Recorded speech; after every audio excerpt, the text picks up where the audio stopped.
Hi mystic soul, welcome to mystic infinity. இன்றைக்கி நம்ம பார்க்க போகிற டாபிக் என்ன அப்படின்னா, அதாவது நீங்கள் இருக்கிற ரிலேஷன்ஷிப் வந்து ஒரு டாக்ஸிக் பேட்டர்னாக இருக்கும். ஆனால் அது உங்களுக்கு நல்லாவே தெரியும். இந்த ரிலேஷன்ஷிப் வந்து உங்களுக்கு வந்து சரியானது இல்லை அப்படின்றதே உங்களுக்கு நல்லாவே தெரியும். ஆனால் நீங்கள் அதை ஏன் ஹோல்ட் பண்ணிகிட்ருக்கீங்க அப்படின்றதுக்கு ஒரு கிளாரிட்டி இப்போ நம்ம பார்க்கலாம். ஆல்ரெடி கால் சஃபிள் பண்ணி எடுத்து வச்சுருக்கேன். இப்போ நம்ம கால் ரிவீல் பண்ணிடலாம்.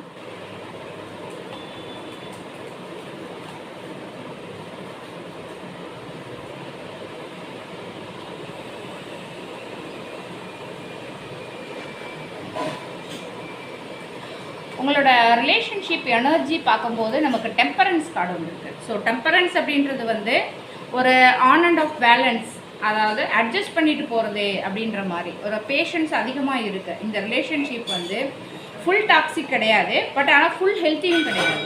ஸோ நடுவில் பேலன்ஸ் பண்ணிட்டு போயிட்டுருக்கீங்க. நீங்கள் ஏன் விட முடியல அப்படின்னு பார்க்கும்போது நமக்கு வந்து 10 of Cups வந்துருக்கு. ஸோ நீங்கள் வந்து ஒரு ட்ரீம் பண்ணியிருப்பீங்க, ஒரு ஹாப்பி ஃப்யூச்சர், ஒரு ஃபேமிலியாக இருக்கணும் அப்படின்ற மாதிரி ட்ரீம் பண்ணியிருப்பீங்க. ஒரு ஃபேமிலி இமேஜின் பண்ணிட்டு வச்சுருப்பீங்க. ஸோ எமோஷ்னல் அட்டாச்மெண்ட் அதிகமாக இருக்குது. ஸோ நீங்கள் இந்த பர்சனை லவ் பண்ணல, ஆனால் அவங்களோட ஒரு ஃப்யூச்சர் தான் அப்படின்றது வந்து நீங்கள் வந்து அவங்களோட ஒரு ஃப்யூச்சர் அப்படின்றத லவ் பண்ணுறீங்க. அவங்களோட ரியல் இன்டென்ஷன் பார்த்தோன்னா இது வந்து ஏஸ் ஆஃப் பென்டக்கிள்ஸ், அதாவது ஒரு ப்ராக்டிக்கல் அப்ரோச்சான ஒரு பர்சனாக இருப்பாங்க. ஸ்லோ கமிட்மெண்ட்டு, அதே மாதிரி ஸ்டெபிலிட்டி மைண்ட் செட். அவங்க வந்து லவ் எக்ஸ்பிரஸ் பண்ண மாட்டாங்க, ஆனால் வந்து ஒரு சேஃப் ஆப்ஷன் மாதிரி இந்த கனெக்ஷனை வந்து வச்சுருக்காங்க. இந்த ரிலேஷன்ஷிப் உங்களுக்கு என்ன எஃபெக்ட் கொடுத்தது அப்படின்னா, ஒரு கம்ஃபர்ட், ஒரு எனர்ஜி, அதே மாதிரி ஒரு ஃபெமிலியர் ஃபீலிங், ஒரு சேஃப் ஜோன்.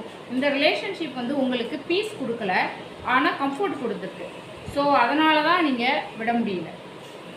ஃப்யூச்சர் பார்த்தீங்க அப்படின்னா டெத் கார்டு, அதாவது மேஜர் எண்டிங் வரப்போகுது. And transformation period, forced change.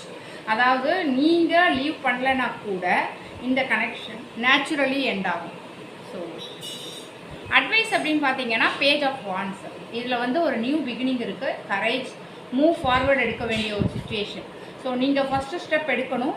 புதிய லைஃப் ஸ்டார்ட் பண்ணுறதுக்கு கரேஜ் வேணும். ஸோ கம்ஃபர்ட்னு சொல்கிறது லவ் கிடையாது, ஜஸ்ட்டு ஹேபிட் தான். நீங்கள் வந்து அவங்களோட ஃப்யூச்சருக்காக ஹோல்ட் பண்ணிகிட்ருக்கீங்க, ஆனால் அந்த ஃப்யூச்சர் வரப்போவதே கிடையாது. ஸோ வந்து நீங்கள் அந்த பர்சன் இல்லாமல் லைஃப்பை இமேஜின் பண்ண முடியலைன்னு ஃபீல் பண்ணுறீங்கன்னா, இல்லை அந்த மெமரிஸ் இல்லாமல் முடியலைன்னு ஃபீல் பண்ணுறீங்களா, யோசிக்க. கார்டு எனர்ஜி படி நமக்கு கிடைக்கிற ஜோடியாக் பார்த்தீங்க அப்படின்னா Sagittarius and Pisces, Scorpio, Aries, Taurus, Virgo, Capricorn இதெல்லாம் ப்ரெசன்டபுளாக இருக்குது. இந்த மெசேஜ் உங்களுக்கு ரெசனேட் ஆச்சு அப்படின்னா மிஸ்டிக் இன்ஃபினிட்டியை ஃபாலோ பண்ணுங்கள். டெய்லி யூனிவர்சல் கைடன்ஸுக்கு மிஸ்டிக் இன்ஃபினிட்டி சப்ஸ்கிரைப் பண்ணுங்கள். உங்கள் ஃப்ரெண்ட்ஸ் அண்ட் ஃபேமிலிக்கு ஷேர் பண்ணி சப்போர்ட் பண்ணுங்கள். யூனிவர்ஸ் உங்களுக்கு அன்பு, அமைதி மற்றும் செழிப்பு தரட்டும். Mystic Infinity infinite blessing give you. Thank you.